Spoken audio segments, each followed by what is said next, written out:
देवउठनी एकादशी व्रत महात्म्य। ब्रह्मा जी बोले, हे मुनि श्रेष्ठ, अब आप पापों को नष्ट करने वाली तथा पुण्य और मुक्ति को देने वाली प्रबोधनी एकादशी के महात्म्य सुनिए। भागीरथी गंगा मनुष्य को तभी तक फल देती है जब तक कि कार्तिक मास की प्रबोधनी एकादशी नहीं आती। तीर्थ, नदी, समुद्र आदि तभी तक फल देते हैं जब तक प्रबोधनी एकादशी नहीं आती। कार्तिक मास शुक्ल पक्ष के प्रबोधनी एकादशी के व्रत का फल 1,000 अश्वमेघ 100 राजसूय यज्ञ के फल के बराबर होता है। नारद जी ने पूछा, हे पिता, एक संध्या को भोजन करने से, रात्रि में भोजन करने तथा पूरे दिन उपवास करने से क्या क्या फल मिलता है, उसे आप समझाइए। ब्रह्मा जी बोले कि हे नारद, एक संध्या को भोजन करने से, एक जन्म की रात्रि में भोजन करने से 2 जन्म में तथा पूरे दिन उपवास करने से 7 जन्म के समस्त पाप नष्ट हो जाते हैं। जिस वस्तु का त्रिलोक में मिलना दुष्प्राप्य है, वह वस्तु प्रबोधनी एकादशी के व्रत से मिल जाती है। प्रबोधनी एकादशी के व्रत के प्रभाव से सुमेरु पर्वत के समान कठिन पाप क्षण मात्र में ही नष्ट हो जाते हैं। अनेकों पूर्व जन्म के किए हुए बुरे कर्मों को प्रबोधनी एकादशी का व्रत क्षण भर में नष्ट कर देता है। जो मनुष्य अपने स्वभावानुसार इस प्रबोधनी एकादशी का विधि पूर्वक व्रत करते हैं, उन्हें पूर्ण फल प्राप्त होता है। हे मुनीश्वर, जो मनुष्य श्रद्धा पूर्वक थोड़ा ही पुण्य करते हैं, वह उसका पुण्य पर्वत के समान अटल हो जाता है। जो अपने हृदय के अंदर ही ऐसा ध्यान करते हैं, उनकी बीती हुई तथा आने वाली 10 पीढ़ियां विष्णु लोक में जाकर वास करती हैं और नरक में अनेक दुखों को भोगते हुए पितृ विष्णु लोक में जाकर सुख भोगते हैं। ब्रह्म हत्या आदि महान पाप भी प्रबोधनी एकादशी के दिन रात्रि को जागरण करने से नष्ट हो जाते हैं। प्रबोधनी एकादशी को रात्रि को जागरण करने का फल अश्वमेघ आदि यज्ञों के फल से अधिक होता है। समस्त तीर्थों में जाने तथा गौ, स्वर्ण, भूमि आदि के दान का फल कार्तिक मास की शुक्ल पक्ष की प्रबोधनी एकादशी के रात्रि जागरण के फल के बराबर होता है। इस संसार में उसी मनुष्य का जीवन सफल है जिसने प्रबोधनी एकादशी के व्रत के द्वारा अपने कुल को पवित्र किया है। संसार में जितने भी तिथि हैं तथा जितने भी तीर्थों की आस की जा सकती है, वह सब प्रबोधनी एकादशी का व्रत करने वाले के घर में रहते हैं। मनुष्य को समस्त कर्मों को त्यागते हुए भगवान की प्रसन्नता के लिए कार्तिक मास की प्रबोधनी एकादशी का व्रत करना चाहिए। जो मनुष्य इस एकादशी के व्रत को करता है, वह धनवान, योग, तपस्वी तथा इंद्रियों को जीतने वाला होता है, क्योंकि यह एकादशी भगवान विष्णु की अत्यंत प्रिय है।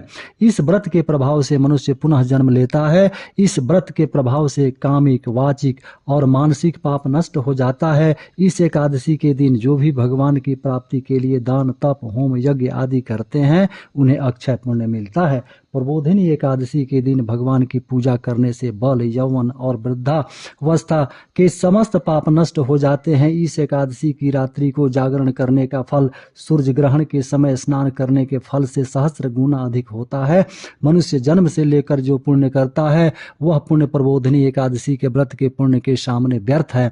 जो मनुष्य प्रबोधनी एकादशी का व्रत नहीं करते हैं, उनके समस्त पुण्य व्यर्थ हो जाते हैं। इसलिए हे नारद, तुमको भी विधि पूर्वक विष्णु भगवान की पूजा करनी चाहिए। जो मनुष्य कार्तिक मास में धर्म परायण होकर अन्य व्यक्तियों के अन्न नहीं खाते हैं, उन्हें चांद्रायण व्रत का फल मिलता है। कार्तिक मास में भगवान व्रत का फल मिलता है।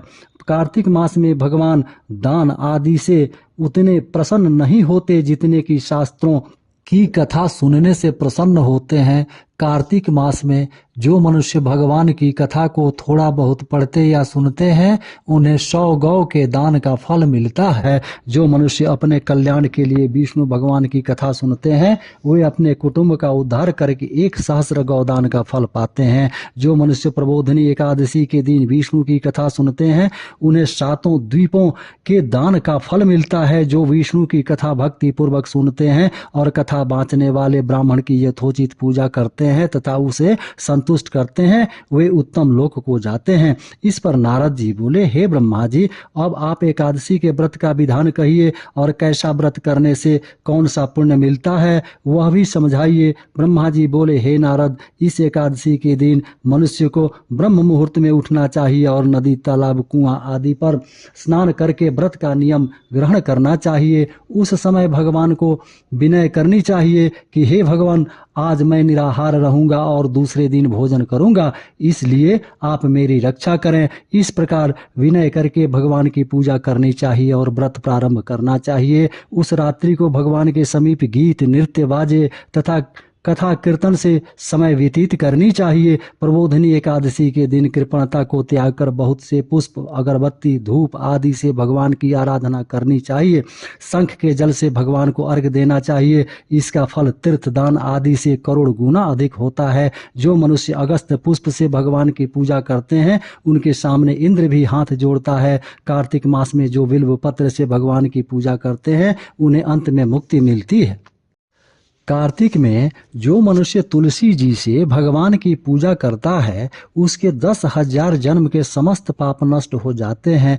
जो मनुष्य इस नाम में श्री तुलसी जी के दर्शन करते हैं या छूते हैं या ध्यान करते हैं या कीर्तन करते हैं या रोपण अथवा सेवा करते हैं वे 1000 कोटि युग तक भगवान के घर में रहते हैं। जो मनुष्य तुलसी का पेड़ लगाते हैं उनके कुटुंब में जो पैदा होते हैं वे प्रलय के अंत तक विष्णु लोक में निवास करते हैं। जो भगवान की कदम्ब पुष्प से पूजा करते हैं वह जमराज के दुखों को नहीं पाते हैं। समस्त मनोवांछाओं को पूजा करने वाले भगवान कदम्ब पुष्प को देखकर अत्यंत प्रसन्न हो जाते हैं।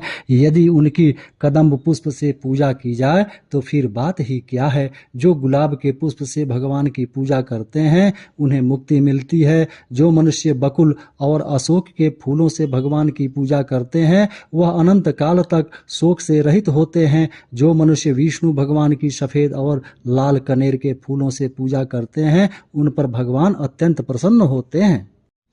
जो मनुष्य विष्णु भगवान की दुर्वा दल से पूजा करते हैं वे पूजा के फल से 100 गुना फल अधिक पाते हैं। जो भगवान को शमी पत्र से पूजा करते हैं वे भयानक जमराज के मार्ग को सरलता से पार कर जाते हैं। जो मनुष्य चंपक पुष्प से भगवान विष्णु की पूजा करते हैं वे आवागमन के चक्र से छूट जाते हैं। जो मनुष्य स्वर्ण का बना हुआ केतुकी पुष्प भगवान पर चढ़ाते हैं उनके करोड़ों जन्म के पाप नष्ट हो जाते हैं। जो मनुष्य भगवान को पीले और रक्त वर्ण कमल के सुगंधित फूलों से पूजा करते हैं उन्हें श्वेत द्वीप में स्थान मिलता है।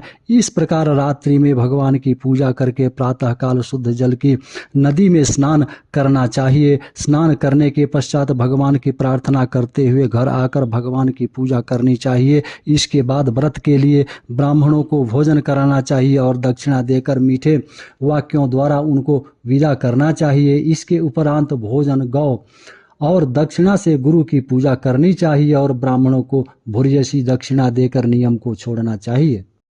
ब्राह्मण को यथाशक्ति दक्षिणा देनी चाहिए। जिस ब्राह्मण को रात्रि में भोजन करावे स्वर्ण सहित बैल या गाय दान करना चाहिए। जो मनुष्य रात्रि में स्नान करते हैं उन्हें दही और शहद दान करना चाहिए। जो मनुष्य फल की आशा करते हैं उन्हें फल दान करना चाहिए।